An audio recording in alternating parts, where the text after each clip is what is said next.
আয়ারল্যান্ডের বিপক্ষে সিরিজের তৃতীয় টি-20 ম্যাচে 4 ওভার বল করে 21 রান খরচায় 3 উইকেট নিয়েছেন রিশাদ হোসেন এবং তিনি আউট করেছেন পল স্টার্লিং, ডেলানি এবং কার্টিস ক্যাম্পারকে। এবং এই 3 উইকেটের ভেতরে 2টো উইকেট তিনি পেয়েছেন গুগলি করে। ওভারঅল আরো একটা দুর্দান্ত বছর কাটলো রিশাদ হোসেনের। মাত্র 3 বছর ধরেই আসলে তিনি বাংলাদেশের জার্সিতে টি-20 ম্যাচ খেলছেন এবং ইন্টারেস্টিং ব্যাপার হচ্ছে এই 3 বছরের ভেতরে 2 বছরই তিনি বাংলাদেশের পক্ষে টি-20তে হাইয়েস্ট উইকেট টেকার। এই বছর 25 ম্যাচ খেলেছেন, 25 ম্যাচ খেলে তিনি উইকেট নিয়েছেন 33টা এবং এই বছর উইকেট টেকারদের তালিকাতে ওভারঅল 9 নম্বরে আছেন তিনি। এবং দ্বিতীয় স্থানে রয়েছেন বাংলাদেশের মুস্তাফিজুর রহমান, তিনি ম্যাচ খেলেছেন 5টা কম, 20 ম্যাচ খেলে নিয়েছেন 26 উইকেট। তবে তাসকিন 13 ম্যাচ খেলে নিয়েছেন 24 উইকেট। সব ম্যাচ তো তিনি খেলতে পারেননি ইনজুরির কারণে। তানজিম সাকিব তিনি নিয়েছেন 22 ম্যাচে 23 উইকেট এবং মেহেদী হাসান তিনি নিয়েছেন 16 ম্যাচে 22 উইকেট। এবং এই যে টেস্ট প্লেইং নেশন বা আইসিসির যে পূর্ণ সদস্য, সেই সদস্যদের ক্রিকেটারদের তালিকাতে রিশাদ হোসেন রয়েছেন 3 নম্বরে। পাকিস্তানের মোহাম্মদ নওয়াজ তিনি নিয়েছেন 36 উইকেট 26 ম্যাচে, নিউজিল্যান্ডের ডাফি নিয়েছেন 21 ম্যাচে 35 উইকেট এবং 3 নম্বরে রিশাদ হোসেন 25 ম্যাচে 33 উইকেট তিনি নিয়েছেন। এবং ব্যাক টু ব্যাক 2টো বছরে ঠিক একই রকম এফেক্টিভ, একই রকমের পারফরমেন্স রিশাদ হোসেনের। এই বছর তিনি নিয়েছেন 33 উইকেট এবং গত বছর রিশাদ নিয়েছিলেন 24 ম্যাচে 35 উইকেট। একটা ম্যাচ কম খেলেছিলেন এবং উইকেট 2টা বেশি নিয়েছিলেন, 24 ম্যাচে 35 উইকেট।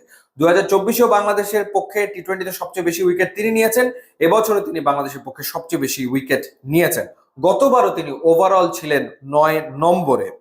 এবং টি-20তে বাংলাদেশের পক্ষে highest wicket taker Mustafizur Rahman, তিনি 126 ম্যাচে 158 উইকেট নিয়েছেন। সেই তালিকাতে রিশাদ এখন 4 নম্বরে অবস্থান করছেন। 55 ম্যাচে 71 উইকেট হয়ে গেছে রিশাদ হোসেনের, মাত্র 55 ম্যাচে 71 উইকেট তিনি পেয়েছেন।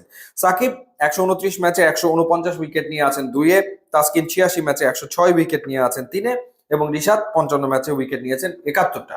সো দুর্দান্ত রকমের ধারাবাহিক, পরপর 2টো বছর দারুণ পারফর্ম তিনি করেছেন, কোনো সন্দেহের ব্যাপারে নাই। এবং বছর শেষ হবে তার বিগ ব্যাশে খেলার মাধ্যমে, চলে যাবেন তিনি বিগ ব্যাশে খেলতে, হোবার্ট হারিকেন্সের হয়ে তিনি মাঠে নামবেন। 10 বছর পর বিগ ব্যাশে কোনো বাংলাদেশি ক্রিকেটার খেলবে এবং তিনি আরো বেশি সমৃদ্ধ হবেন।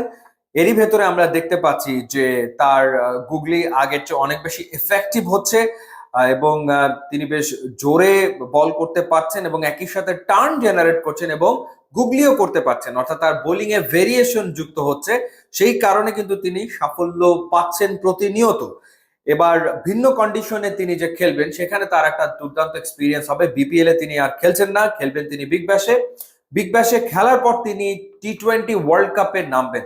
সো এই বিগ ব্যাশ খুবই গুরুত্বপূর্ণ রিশাদ হোসেনের জন্য। বিশ্বকাপের ঠিক আগে আগে আমরা আশা করব যে বিগ ব্যাশে খেলার সুফল বিশ্বকাপে রিশাদ পাবেন এবং বাংলাদেশ পাবে। এবং পরপর 2টো বছরে যে উইকেট টেকারদের তালিকায় তিনি 1-এ রয়েছেন বাংলাদেশের পক্ষে, সেই ধারাবাহিকতা তিনি আগামী দিনেও আসলে ধরে রাখবেন। ইউটিউব এবং ইনস্টাগ্রাম লিঙ্ক দেওয়া আছে, আপনারা যোগ দিলে খুবই খুশি হব। And thanks for watching.